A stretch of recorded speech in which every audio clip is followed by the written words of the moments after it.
Do you stay silent because you are afraid to speak? You see someone, you want to say hello, but your mind goes blank. You feel frozen. It is a terrible feeling. You think, if I speak, I will make a mistake, and so you miss the chance to make a new friend. Today, we are changing that. In this video, we give you the 3 magic sentences to start any conversation in English. No more fear, no more silence. If you leave this video now, you will keep staying silent. Stay and start speaking today. Ellen, let's give them the first tool immediately. What is the easiest way to break the ice? It is the comment plus question technique. You look at something around you, you make a comment, and you ask a simple question. For example, if we are at a bus stop, I can say, "The bus is late today. Do you usually wait a long time?" Exactly. The bus is late is the comment. Do you wait a long time is the question. It is simple, it is safe, and it works every time. We have 2 more magic tools like this. Let's dive deeper into how to use them. Hello everyone. Welcome to the Talk English podcast. I am your host, John. And I am Ellen. We are so happy to have you here with us today. If you are new here, our goal is simple. We make English easy, slow, and fun for beginners. That's right. And because you are here in the first few minutes, it means you really want to learn. Please click the subscribe button and join the Talk English family. And hit the like button if you ever felt nervous speaking English. It helps us know that we are helping you. Okay, John, I have my water. I am ready. Let's help our listeners talk to the world. Ellen, why do beginners find it so hard to start a conversation? I think they try to be too perfect. They want to use big words. But in real life, small talk uses very small words. That is a great point. Small talk means a short, simple conversation with someone you do not know well, like a neighbor or a coworker. Yes, let's talk about the most common topic, jobs. John, how do you ask someone about their job without being boring?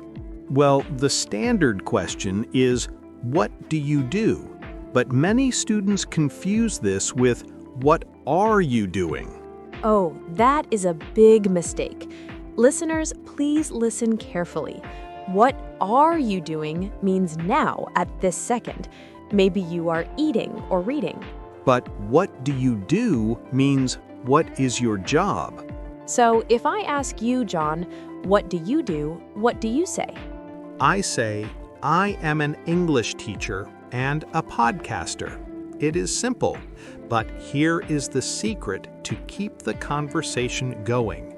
The "and you" bridge. The "and you" bridge? Tell us more.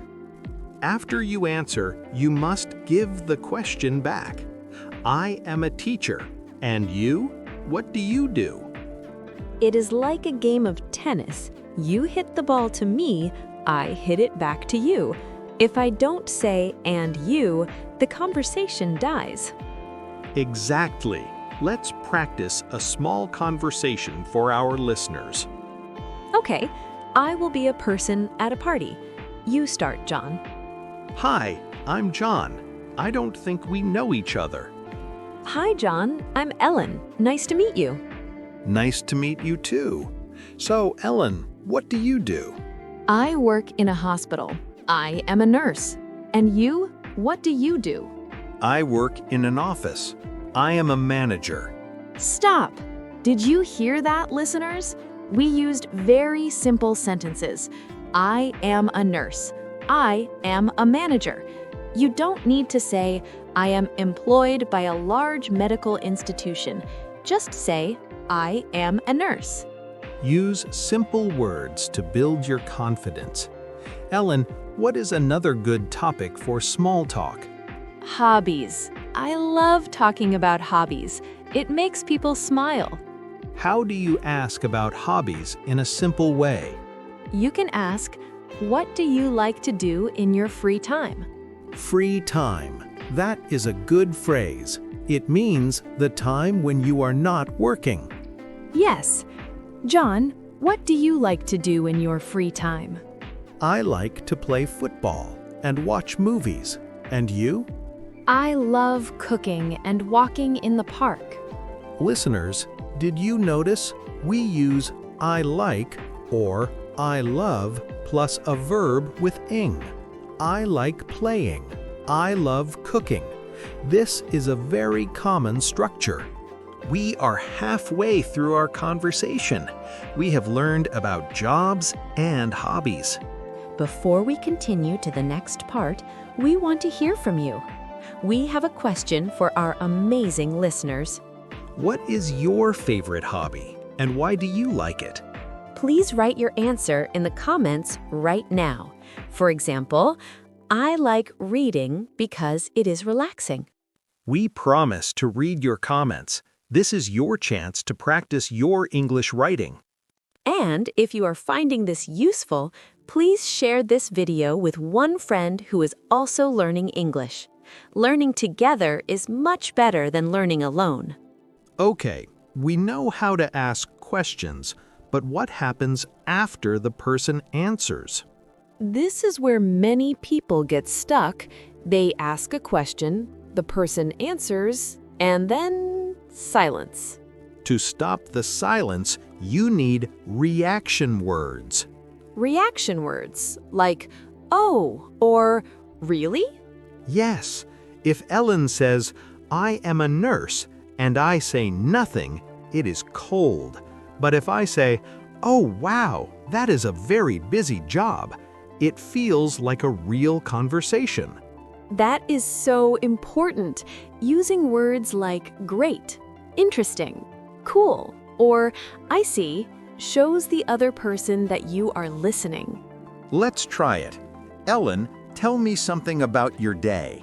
Well, this morning I went to a new cafe and had a delicious croissant. That sounds lovely. Was the cafe near your house? See, John used a reaction. That sounds lovely. And then he asked a follow-up question. A follow-up question is a second question about the same topic. It keeps the conversation alive. Let's give our listeners some easy reaction phrases. That's great for good news. Oh, I'm sorry to hear that for bad news. That sounds interesting for general information. Really? That's cool for surprising news. These words are like magic. You don't need perfect grammar to say, that's cool. Let's talk about another situation. What if you don't understand what the other person said? This is a big fear for beginners. Yes, many students just smile and nod, but they are lost. Don't do that. It is okay to ask for help. You can say, I'm sorry, can you repeat that? Or, could you speak a little slower, please? Most people are very kind. If you say you are learning English, they will be happy to help. Eventually, the conversation must end. How do we leave without being rude? You need a closing signal. You can't just run away. No, you can say something like, well, it was nice talking to you. That is the perfect sentence. It was nice talking to you. Or if you are in a hurry, I have to go now, but it was great to see you. And don't forget the final goodbye. Have a nice day or see you later. Let's look at the words we used for feelings today. We used nervous, afraid, happy, and relaxed. These are adjectives. Beginners should learn these to describe their day. I am tired, I am hungry, I am excited. Are you tired now? A little bit. We have talked a lot, but I am very happy because I think this will help many people. Me too. Let's do a quick summary of everything. Okay, Let's see what we learned today on Talk English Podcast. First, we learned the comment plus question technique. It is a sunny day. Do you like the sun? Second, we learned the difference between what do you do, job, and what are you doing, now. Third, we learned to use reaction words like "that's great" or "interesting" to show we are listening. Fourth, we learned that it is okay to ask someone to speak slower. And finally, we learned how to say goodbye with "It was nice talking to you." Wow, what a great episode! John, I feel like I have been talking for hours. That's because we want to give our listeners as much help as possible. Before we go, one last reminder. If you haven't liked this video yet, please do it now. It really helps our channel grow. And remember to answer our question in the comments. What is your favorite hobby? I will be there reading and replying to you. Do you have a topic you want us to talk about next time? Maybe at the restaurant or at the airport? Tell us. Thank you for listening to the Talk English podcast. Practice these sentences today. Don't be afraid. You can do it. See you in the next episode. Bye-bye. Goodbye, everyone.